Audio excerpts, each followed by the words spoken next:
Hello friends, welcome to my YouTube channel. So guys, आज के इस वीडियो में हम लोग देखने वाले हैं जो आपका एसएससी जीडी की जो न्यू वैकेंसी आई है उसका ऑनलाइन फॉर्म आप कैसे घर बैठे अपने मोबाइल या लैपटॉप से इजीली भर सकते हैं। बिल्कुल स्टेप बाय स्टेप आपको रजिस्ट्रेशन से प्रिंट आउट तक इस वीडियो में बताने वाला हूं। तो वीडियो को जो है लास्ट तक जरूर देखिएगा, क्योंकि आप लोग वीडियो पूरा नहीं देखते हैं और कमेंट्स करके ये पूछते हैं कि सर मुझे फॉर्म भरते समय जो ये प्रॉब्लम फेस करने को मिल रहा है। तो मैं आपको सजेस्ट करूंगा कि आप पहले वीडियो पूरा देख लीजिए, आपको फॉर्म भरते समय जो है कोई भी प्रॉब्लम का सामना नहीं करना पड़ेगा। तो चलिए वीडियो को स्टार्ट करते हैं। उससे पहले एक बात और दोस्तों, कि जिन्होंने भी अगर चैनल को सब्सक्राइब नहीं किया है तो एसएससी से रिलेटेड पल पल की अपडेट के लिए जो है चैनल को सब्सक्राइब ज़रूर कर दीजिएगा। और बगल में ही आपको एक बेल आइकन यानी घंटे का निशान भी दिख रहा होगा, तो आप उसे भी जो है ज़रूर प्रेस कर दीजिएगा। तो चलिए वीडियो को स्टार्ट करते हैं।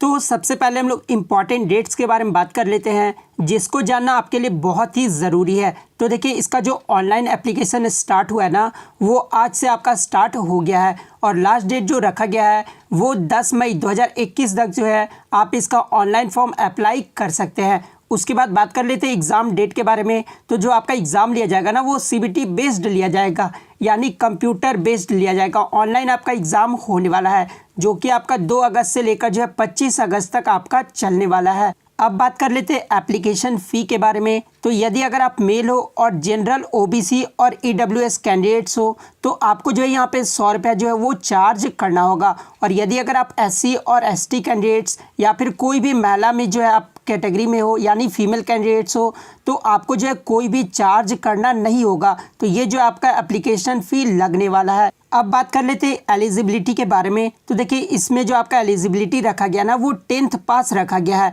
आप कोई भी रिकॉग्नाइज्ड बोर्ड से अगर आप 10th पास किए हो तो आप इसका ऑनलाइन फॉर्म जो है वो अप्लाई कर सकते हैं। और सबसे जो इम्पॉर्टेंट पॉइंट है ना, वो आपका हाइट के बारे में है। तो यदि अगर आप मेल में जनरल ओबीसी और एससी में कैटेगरी में अगर आप आते हो तो आपका जो हाइट होना चाहिए ना, वो 170 सेंटीमीटर होना चाहिए। अगर आपका 170 सेंटीमीटर में नहीं है तो आप इस फॉर्म को अप्लाई मत कीजिएगा, क्योंकि आपको जो है फिजिकल इफिशियंसी टेस्ट में जो है वो छांट दिया जाएगा। उसके बाद मैं आपको बता दूं कि अगर आप मेल में एसटी कैटेगरी से अगर आप आते हो तो आपका जो हाइट होना चाहिए वो 165 सेंटीमीटर होना चाहिए। यदि अगर आप फीमेल कैंडिडेट्स हो, जनरल ओबीसी और एससी कैंडिडेट्स अगर आप हैं फीमेल में, तो आपकी जो हाइट होनी चाहिए वो 157 सेंटीमीटर होना चाहिए। और फीमेल में अगर आप एसटी कैंडिडेट्स हो तो आपकी जो हाइट होनी चाहिए वो 155 सेंटीमीटर होना चाहिए। तो ये जो इम्पॉर्टेंट पॉइंट्स थे जिसको जानना आपके लिए बहुत ही ज़रूरी था। अब मैं आपको बताता हूं कि आपको जो ऑनलाइन फॉर्म जो है वो कैसे फिल करना है। तो सबसे पहले आपको अपना क्रोम ब्राउज़र खोल लेना है। उसके बाद जो आपको यहाँ पे डबल 3 टिक दिख रहा होगा, तो सिंपली जो आपको इस पर सेक्शन पे क्लिक करना होगा। जैसे ही क्लिक करोगे तो नीचे स्क्रॉल करना आपको। उसके बाद देखिए, आपको यहाँ पे जो डेस्कटॉप साइट का ऑप्शन दिख रहा होगा, तो सिंपली जो डेस्कटॉप साइट इस पर क्लिक करना होगा।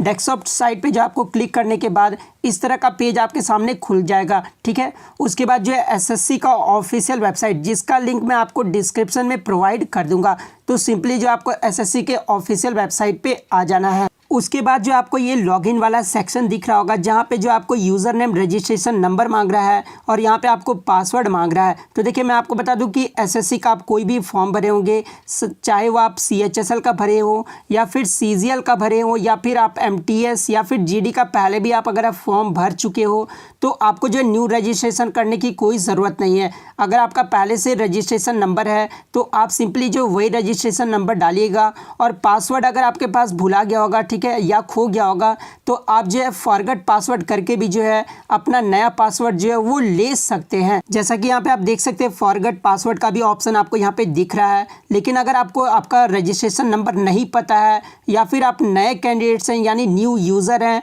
तो आपको जो है क्या करना होगा, तो सबसे पहले जो है आपको यहाँ पर दिख रहा होगा रजिस्टर नाउ का ऑप्शन दिख रहा होगा, ठीक है। तो सिंपली जो आपको रजिस्टर नाउ वाले सेक्शन पे जो आपको क्लिक कर देना होगा। जैसे ही आप क्लिक करोगे आपके सामने जो ये पेज खुलकर आ जाएगा। तो सबसे पहले जो है आपको यहाँ पर बेसिक डिटेल्स डालना होगा। बेसिक डिटेल्स में आपको ये डालना है कि डू यू हैव आधार। अगर आपके पास आधार कार्ड है तो आपको जो है यस वाले सेक्शन पे क्लिक करना है। यदि अगर आपका पास आधार कार्ड नहीं है तो आपको जो है नो वाले सेक्शन पे क्लिक करना है। जनरली जो है इंडिया में आप सभी के पास जो है आधार कार्ड हो गया है, इसलिए जो है मैं यस वाले सेक्शन पे क्लिक कर देता हूँ।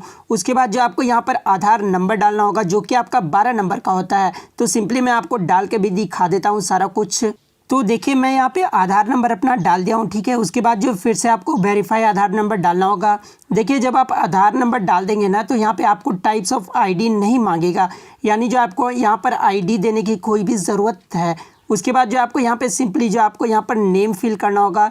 जो देखिए नेम फिल करने में आपको क्या ध्यान देना होगा, जो भी आपका मैट्रिक सर्टिफिकेट में जो नेम है ना वही आप यहाँ पे फिल कीजिएगा, नहीं तो आपको रिजेक्शन कर दिया जाएगा डॉक्यूमेंट्स वेरिफिकेशन में।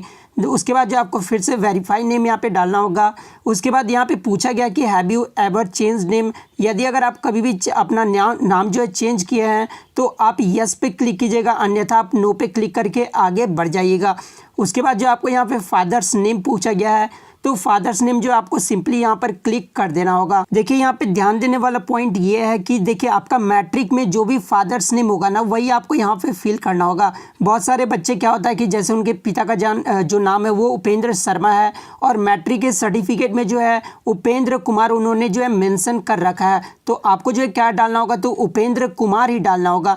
जो भी आपका मैट्रिक यानी 10th सर्टिफिकेट में जो आपका फादर्स नेम होगा ना वही जो आपको यहाँ पे फिल करना होगा। उसके बाद फिर से जो आपको यहाँ पे फादर्स नेम डालना होगा। उसके बाद मदर्स नेम आपको यहाँ पे फिल करना होगा। उसके बाद फिर से आपको एक बार मदर्स नेम डालना होगा वेरीफाई के लिए। उसके बाद आपको यहाँ पे डेट ऑफ बर्थ डालना होगा। डेट ऑफ बर्थ आपको वही डालना होगा जो कि आपका मैट्रिकुलेशन यानी 10th का जो सर्टिफिकेट है ना उसमें जो आपका डेट ऑफ बर्थ जो भी दिया होगा वही डेट ऑफ बर्थ आपको यहाँ पे डालना होगा। उसके बाद जो आपको फिर से डेट ऑफ बर्थ डालना है। उसके बाद आपको यहाँ पे पूछा गया है कि आपका जो है मैट्रिकुलेशन जो 10th क्लास आप किए थे उसका जो आपका डिटेल्स मांगा जा रहा है, यानी जो एजुकेशनल बोर्ड आप कौन से यूनिवर्सिटी या फिर कौन से जो है बोर्ड से आप 10th पास किए थे। तो मैं CBSE बोर्ड से पास किया था, इसलिए जो यहाँ पे CBSE जो आपको यहाँ पे चूज़ कर लेना होगा। यदि अगर आप CBSE से पास नहीं किए हैं तो आपको जो यहाँ पे बहुत सारे ऑप्शन मिल जाएंगे, जैसे आप कोई भी स्टेट बोर्ड से भी अगर आप पास किए हो या फिर ICSE बोर्ड से पास किए हो तो आपको जो है सिंपली उस वाले सेक्शन पे जो है चूज़ कर देना होगा, ठीक है। उसके बाद आपको जो है चूज़ करने के बाद फिर से जो आपको वेरीफाई करना होगा। उसके बाद जो आपको यहाँ पे रोल नंबर डालना होगा। देखिए रोल नंबर वही डालना, आप यहाँ पे देख सकते हैं कि रोल नंबर जो आपको वही डालना होगा जो कि आपका मैट्रिक सर्टिफिकेट में होगा, ठीक है। उसके बाद जो आपको फिर से रोल नंबर डाल देना होगा। उसके बाद जो आपका ईयर ऑफ पासिंग यहाँ पे पूछा जा रहा है, तो आप किस साल जो है 10th पास किए थे वो जो आपको ईयर यहाँ पे सेलेक्ट कर लेना होगा, यानी चूज़ कर लेना होगा। उसके बाद फिर से आपको ईयर ऑफ पासिंग मांग रहे हैं तो वही आपको डाल देना होगा। उसके बाद आपसे यहाँ पे जेंडर पूछा जा रहा है, तो यदि अगर आप मेल हो तो मेल वाले सेक्शन पे क्लिक कीजिएगा, यदि अगर आप फीमेल हो तो फीमेल वाले सेक्शन पे क्लिक कर दीजिएगा। उसके बाद जो आपको यहाँ पे पूछा जा रहा है कि लेवल ऑफ एजुकेशनल क्वालिफिकेशन, यानी जो आपका हाईएस्ट एजुकेशनल क्वालिफिकेशन जो है वो क्या है। यदि अगर आपका हाईएस्ट क्वालिफिकेशन डिप्लोमा है तो आप डिप्लोमा वाले सेक्शन पे क्लिक कीजिएगा। अगर आपका 10+2 है तो 10+2 से जो आप क्लिक करके आगे बढ़ जाइएगा। तो मैं ग्रेजुएशन पास हूँ तो ग्रेजुएशन पे क्लिक कर लिया हूँ, ठीक है। उसके बाद जो आपको यहाँ पे मोबाइल नंबर मांगा जा रहा है, तो मोबाइल नंबर आपको जो है सिंपली वही डालना होगा जो आपका अभी चालू है, रिसेंटली में जो चालू नंबर है वही आपको डालना होगा, क्योंकि मोबाइल नंबर पे ही जो आपका रजिस्ट्रेशन नंबर और पासवर्ड भी आने वाला है। उसके बाद आपको ईमेल आईडी वही डालना होगा जो आपका ईमेल आईडी चालू है, क्योंकि ईमेल आईडी पे भी जो आपका वहाँ पर रजिस्ट्रेशन नंबर जाएगा, इसलिए जो वही चालू ईमेल आईडी है जो कि आपको यहाँ पे फिल करना होगा। उसके बाद जो आपको यहाँ पे स्टेट आपको सेलेक्ट करना होगा, किस स्टेट से जो आप बिलोंग करते हैं। तो यदि अगर आप बिहार से बिलोंग करते हैं तो बिहार जो आपको यहाँ पे सिलेक्ट कर लेना होगा। सेलेक्ट करने के बाद जो आपको यहाँ पे सेव वाले सेक्शन दिख रहा होगा, तो सेव वाले सेक्शन पे जो आपको क्लिक कर देना होगा। जैसे ही आप क्लिक करोगे आपके सामने जो ये कंफर्म मांग रहा है, मतलब कि आपका मोबाइल जो नंबर है वो यही है और ईमेल आईडी जो है आपका सही है। तो अगर आपका सही है तो आप कंफर्म करके आगे बढ़ जाइएगा कंफर्म वाले सेक्शन पे क्लिक करके। जैसे ही आप कंफर्म वाले सेक्शन पे क्लिक करते हो ना तो फिर से जो आपके सामने एक नया विंडो खुलकर आ जाएगा। तो देखिए कंफर्म करने के बाद जो आपको यहाँ पे बताया जा रहा है कि basic details are saved registration, यानी जो है 14 दिन के अंदर तक जो है आपको जो है ये रजिस्ट्रेशन प्रोसेस जो है पूरा क्लियर कर लेना होगा।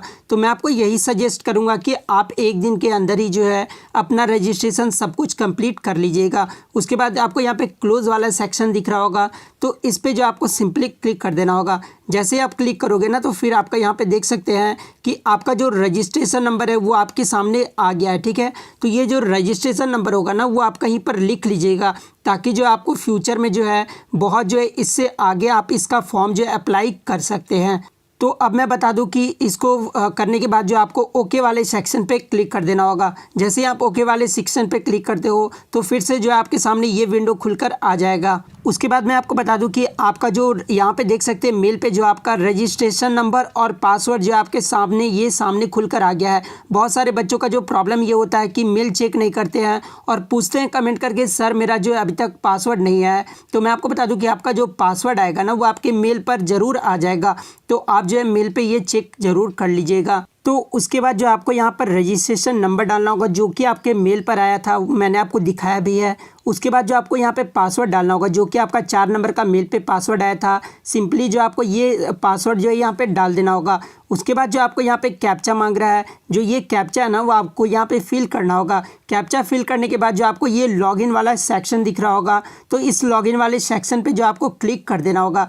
जैसे आप क्लिक करते हो ना तो फिर से आपके सामने जो ये विंडो खुल कर आएगा, जहाँ पे जो आपको पासवर्ड चेंज करने के लिए बताया जा रहा है कि आपको जो है पासवर्ड यहाँ पर चेंज करना होगा। देखिए जो न्यू पासवर्ड में सबसे ज़्यादा इंपॉर्टेंट पॉइंट आपको ध्यान देना है ना कि एटलीस्ट 1 कैपिटल लेटर आपका होना चाहिए, एटलीस्ट 1 नंबर होना चाहिए और एटलीस्ट जो आपको 1 स्पेशल कैरेक्टर भी होना चाहिए और एटलीस्ट आपको 8 कैरेक्टर का जो है 8 कैरेक्टर का जो है आपका पासवर्ड होना चाहिए। और मैं आपको एग्जांपल के तौर पे भी बता देता हूँ। देखिए ABC, ये जो आपका ए जो हो गया वो आपका कैपिटल लेटर का हो गया, ठीक है।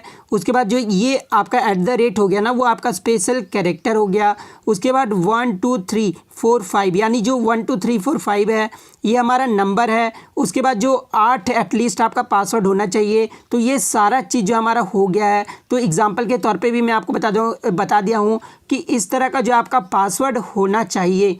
उसके बाद जो है आपको पासवर्ड फिल करने के बाद जो है वो आपको यहाँ पे सबमिट बटन क्लिक करना होगा। सबमिट का बटन दिख रहा होगा तो इस पे जो आपको यहाँ पे क्लिक कर देना होगा। तो जैसे ही आप क्लिक करोगे ना तो आपके सामने ये विंडो खुलकर आएगा जहाँ पे आपका बताया जा रहा है कि your password has been changed successfully, please log into जो है कंटिन्यू। तो जो आपको यहाँ पे क्लोज वाला सेक्शन दिख रहा होगा ना तो क्लोज वाले सेक्शन पे आपको क्लिक कर देना होगा। उसके बाद जो है फिर से आपको लॉगिन करना होगा, यानी फिर से आपको रजिस्ट्रेशन नंबर यहाँ फिल करना होगा। उसके बाद जो आपको यहाँ पर न्यू पासवर्ड डालना होगा, ओल्ड पासवर्ड आपको नहीं डालना है। न्यू पासवर्ड जो आपने जनरेट किया है ना वही पासवर्ड जो आपको यहाँ पे डालना होगा। उसके बाद आपको यहाँ पे एक कैप्चा दिख रहा है तो कैप्चा जो है सिंपली ये वाला कैप्चा जो आपको यहाँ पे फिल करना होगा। उसके बाद आपको यहाँ पे लॉगिन वाला सेक्शन दिख रहा होगा तो इस पे जो आपको क्लिक कर देना होगा। जैसे ही आप क्लिक करोगे ना उसके बाद आपका ये सामने खुलकर आ जाएगा, ठीक है। तो बेसिक डिटेल्स आपको यहाँ पे देख लेना है कि बेसिक डिटेल्स जो आपने डाला था वो सब सही है या फिर नहीं है। अगर आपको देखिए मैं आपको बता दूं कि अगर आपका गलत होगा ना बेसिक डिटेल्स तो आप यहाँ पे जाकर जो है अपना एडिट भी कर सकते हैं। अगर आपको लगता है कि आपने सब कुछ सही डाला है तो उसके बाद जो आपको क्या करना है कि आपको यहाँ पर नीचे स्क्रॉल करके जो आपको नेक्स्ट वाला सेक्शन दिख रहा होगा तो इस पे जो आपको क्लिक कर देना होगा। जैसे ही आप क्लिक करते हो ना तो फिर आपके सामने एक नया विंडो खुलकर आ जाएगा, ठीक है। जहाँ पे जो आपका सबसे पहले यहाँ पर क्या मांगा जा रहा है तो देखिए सबसे पहले जो आपको कैटेगरी सेलेक्ट कर लेना होगा। अगर आप जनरल से तो जनरल पे क्लिक कीजिएगा, EWS में है तो EWS क्लिक कीजिएगा। जिस भी कैटेगरी में आप आते हैं आपको जो है क्लिक कर लेना है। उसके बाद फिर से आपको कैटेगरी सेलेक्ट करना होगा वेरीफाई के लिए। उसके बाद जो आपको यहाँ पे नेशनलिटी पूछा गया है तो नेशनलिटी में अगर आप सिटीज़न ऑफ इंडिया हैं तो सिटीज़न ऑफ इंडिया आपको सेलेक्ट कर लेना होगा। यदि अगर आप नेपाल से भर रहे तो नेपाल वाले सेक्शन पे क्लिक करना होगा। उसके बाद मैं आपको बता दूं कि उसके बाद आपका आइडेंटिफिकेशन मार्क्स पूछा गया है जो कि आपका मैंडेटरी है। यहाँ पे जो आपको डालना बहुत ही ज़रूरी है और जो आपका आइडेंटिफिकेशन मार्क्स होना चाहिए ना वो विजिबल होना चाहिए, यानी जो आपका दिखना चाहिए। तो देखिए जैसे कि मेरे गाल पे जो है वो आपका एक मोल है, ठीक है, यानी तिल है। तो उसको जो आपको सेलेक्ट कर लेना होगा, यानी लिखना होगा ए मोल ऑन चीक, आपको यहाँ पे लिखना होगा। या फिर आपके गाल पे जो है तिल नहीं होगा या फिर आपके शरीर में कहीं पे भी जो है दाग होगा ना तो आपको जो है यहाँ पे कट मार्क ऑन फेस या फिर कहीं पे भी दाग होगा तो वहाँ पे जो आपको सेलेक्ट कर लेना होगा। उसके बाद आपसे यहाँ पे पूछा गया है कि कि are you a person with benchmark disability, यानी जो है आप कोई भी डिसेबिलिटी से ग्रस्त है, जो आपको जो है यहाँ पे यस पे सेलेक्ट कर लेना होगा। डिसेबिलिटी कहने का मतलब कि नोट आप यहाँ पे देख सकते हैं कि ब्लाइंडनेस एंड लो विजन अगर आप हैं तो आप डिसेबिलिटी के अंतर्गत आते हैं, ठीक है। उसके बाद deep and hard of hearing, यानी जो आपको सुनने में कठिनाई होता है तो उसमें भी जो आपको यहाँ पे रीज़न देना होगा। तो ये सब जो आपका डिसेबिलिटी है, तो मुझे जो कोई भी डिसेबिलिटी नहीं है तो मैं नो पे जो है सेक्शन पे क्लिक कर देता हूँ। उसके बाद अगर आप यस पे क्लिक करते हैं ना तो आपको यहाँ पे जो है टाइप्स ऑफ डिसेबिलिटी पूछा जाएगा कि आपको जो है कौन सी डिसेबिलिटी हुई है, ठीक है। उसके बाद जो है आपको डिसेबिलिटी नंबर यहाँ पे देना होगा, तो मुझे नहीं है तो मैं यहाँ पे फिल नहीं कर रहा हूँ। उसके बाद यहाँ पे आपको परमानेंट एड्रेस पूछा जा रहा है, तो देखिए परमानेंट एड्रेस आपको इस तरह से डालना है। पहले आपको विलेज डालना होगा, उसके बाद आपको यहाँ पे पोस्ट डालना होगा, पोस्ट आपका कौन सा है। उसके बाद जो आपको डिस्ट्रिक्ट जो है ना वो या डिस्ट्रिक्ट आपको यहाँ पे डाल देना होगा। उसके बाद यहाँ पे आपका स्टेट पूछा जा रहा है, किस स्टेट से आप बिलोंग करते हो, तो मैं बिहार स्टेट से बिलोंग करता हूँ तो बिहार यहाँ पे सेलेक्ट कर लिया हूँ। उसके बाद यहाँ पे डिस्ट्रिक्ट आपका पूछा जा रहा है, तो डिस्ट्रिक्ट जो है मेरा अरवल है तो अरवल यहाँ पे मैं सेलेक्ट कर लिया हूँ। उसके बाद आपका पिन कोड पूछा जाएगा, तो पिन कोड जो भी आपका है तो आपको जो यहाँ पे फिल कर देना होगा। उसके बाद आपसे यहाँ पूछा जा रहा है कि is present address same as permanent address, यदि अगर आपका परमानेंट एड्रेस और प्रेजेंट जो एड्रेस है ना वो सेम है तो आपको जो यहाँ पे यस वाले सेक्शन पे जो है वो क्लिक कर देना होगा। और यदि अगर आपका प्रेजेंट एड्रेस और परमानेंट एड्रेस सेम नहीं है तो आपको नो वाले सेक्शन पे जो है क्लिक करना होगा। और नो वाले सेक्शन पे क्लिक करके फिर जो आपको प्रेजेंट एड्रेस जो है इस प्रकार से फिल करना होगा। तो मेरा जो है परमानेंट और प्रेजेंट एड्रेस सेम है तो मैं यस वाले सेक्शन पे जो है क्लिक कर देता हूँ। जब आप यस वाले पे क्लिक करोगे ना तो सेम एज इट इज़ जो है वो फिल होकर आ जाएगा। उसके बाद जो आपको क्या करना है कि यहाँ पे जो आपको यहाँ पर सेव वाले ऑप्शन पे क्लिक कर देना होगा। जैसे ही आप सेव वाले ऑप्शन पे क्लिक करोगे ना तो फिर आपके सामने ये जो है खुलकर आ जाएगा, ठीक है। तो आपको जो है सिंपली क्लोज वाले सेक्शन पे क्लिक कर देना होगा। जैसे ही आप क्लोज वाले सेक्शन पे क्लिक करते हो ना तो यहाँ पे जो आपको टेक ड्राफ्ट प्रिंट निकाल लेना होगा। ड्राफ्ट प्रिंट में आपका क्या क्या दिया हुआ रहेगा मैं आपको दिखा देता हूँ।